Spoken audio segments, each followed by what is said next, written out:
So I had a completely different topic today, and as I was praying, I was, just asking God, what would you have me to talk about today? What is the specific topic?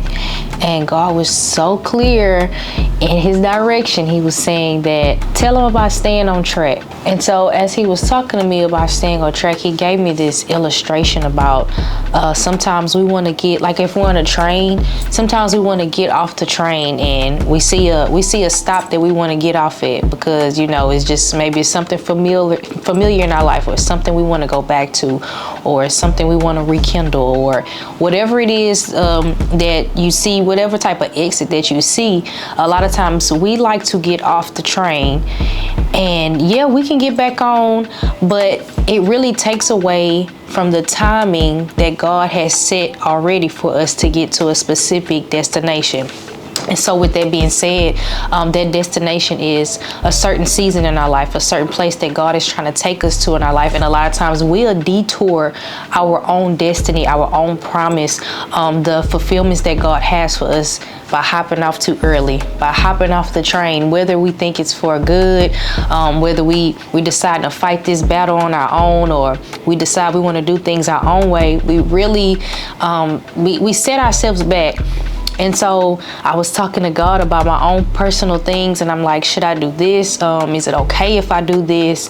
And I was like, when I'm praying to God, I usually want a yes or a no, but he specifically gave me this direction. He said, you know what, you can do this.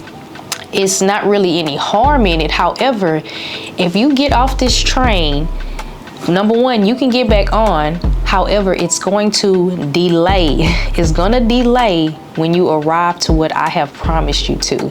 And that touched me so well. So it gives me, it made me feel good that I could do this. However, it really put it into perspective. Okay, I don't need to do this. And that's the great thing about free will. God gives us free will. God lets us do whatever it is that we want to do. However, he does give us warnings. He does, let us know, like, you can do this, but it's going to be either a consequence, or this is going to turn out in a way that I didn't want to go. And it's not going to be too good in your favor as well. And so to put scripture behind this, Proverbs, I believe Proverbs 3:5, lean not unto your own understanding. And it took me some years to really understand that scripture.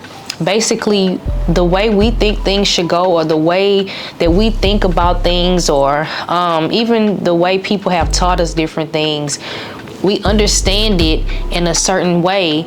However, we shouldn't lean on the way that we understand it. We should lean on the way that God is trying to get us to understand it. Lean on his ways.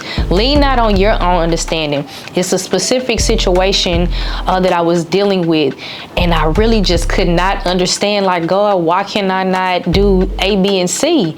And so I really just could not grasp the concept of why I couldn't do it. And so God really was like, don't lean on your own understanding. This particular situation is not for you to try to figure out or understand.